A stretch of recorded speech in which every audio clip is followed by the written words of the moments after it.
The President of the United States is in a lot of trouble for fighting with the Pope and comparing himself to Jesus. This is the actual news tonight, and it is one debate or controversy that's affecting Donald Trump at home and abroad. Feuding with the Pope is not popular. Trump going after Pope Leo online because the Pope had called for peace, which quite frankly is a very Pope thing to do, and that was seen as a rebuke of Trump's choice to attack Iran. Moments later, he posted an AI-generated image that you see right here. We don't often show all of the things that Trump posts on Truth Social, but I want to make sure you see this with your own eyes so you can make sense of it. There are all these sort of AI propaganda visuals that go out, and people have different views about their role or efficacy. But from a religious viewpoint, this was deeply offensive to many people in our country and around the world. This is what, to many Christians, is seen as total blasphemy. Donald Trump posted it. Obviously, he had his own reasons for that, but we've seen a lot of prominent individuals, including in MAGA, describe this as reprehensible, saying it's blasphemy, that faith is no prop, that it crosses the line. One longtime Trump ally posting, "God will not be mocked online."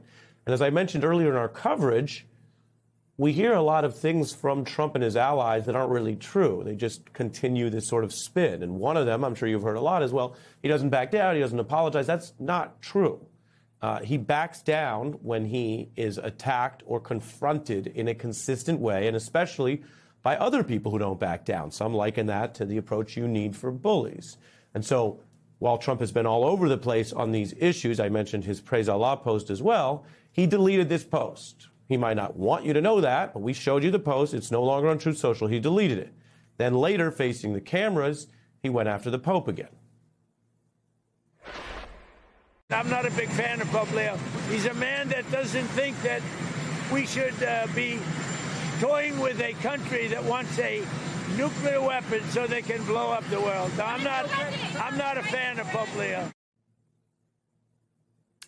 And that brings us to, again, a strange chapter in a region where the United States has all sorts of religious sensitivities, and past presidents have made a point to try to be respectful and serious about all of the different world religions that are involved in the Middle East. Indeed, when you have a war that's being waged right now that involves Iran, Israel, and a lot of other parties affected, you are dealing with all the monotheistic religions. You are dealing with Islam, Christianity, and Judaism. And so for the United States, it is a net negative to be seen as mocking or playing with the idea of Allah, which the president did during this war on Easter Sunday, or attacking the Pope, which doesn't fit into any discernible strategy other than perhaps, as mentioned, a kind of erratic anger that the president can't withhold. Here was Pope Leo's response. Blessed are the peacemakers. I do not look at my role as being a politician. I don't want to get into a debate with him. I don't think that the message of the gospel is meant to be abused in the way that some people are doing. And I will continue to speak out loudly. I have no fear of neither the Trump administration nor speaking out loudly about the message of the gospel. On the home front, Trump has also seen his support from American Catholics fall. Remember, they voted for him by a 20-point margin as recently as 2024, but there's slippage there. If you take white voters who didn't attend college, which has been a MAGA voting bloc, well, Trump has fallen about 40 points since last year. The latest controversy surrounding Donald Trump is not just another political distraction. It reveals something deeper about leadership, judgment, and the risks of blurring lines that should never be crossed. Clashing publicly with Pope Leo, especially over a call for peace, is not just politically unwise, it signals a misunderstanding of both symbolism and global influence. Religious figures, particularly the Pope, occupy a unique space in global discourse. They are not just leaders of faith, but moral voices that transcend borders. When a US president openly mocks or attacks such a figure, it doesn't land as a routine disagreement, it echoes as a cultural and ethical rupture. And when that conflict is amplified by something as provocative as an AI-generated image comparing oneself to Jesus Christ, the reaction was almost inevitable. This is where the issue moves beyond politics and into perception. in a world already strained by conflict, especially in regions where religion and geopolitics are tightly intertwined.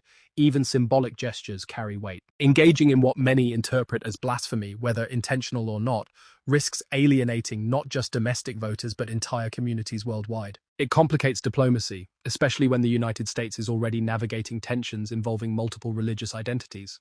What makes this situation more striking is the apparent lack of strategic value. Political leaders typically pick battles that serve a purpose, rallying support, shifting narratives, or advancing policy goals. But antagonizing religious institutions, particularly during an active international conflict, achieves none of these. Instead, it creates unnecessary friction at a time when stability and credibility are essential. Domestically, the political cost is becoming visible.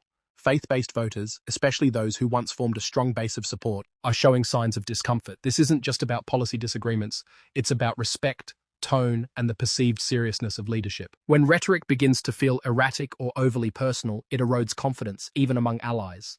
Ultimately, this episode reflects a broader pattern: impulsive communication overshadowing coherent messaging. In moments of global tension, leadership is tested not just by decisions, but by restraint. And right now, the absence of that restraint may be doing more damage than any opponent ever could.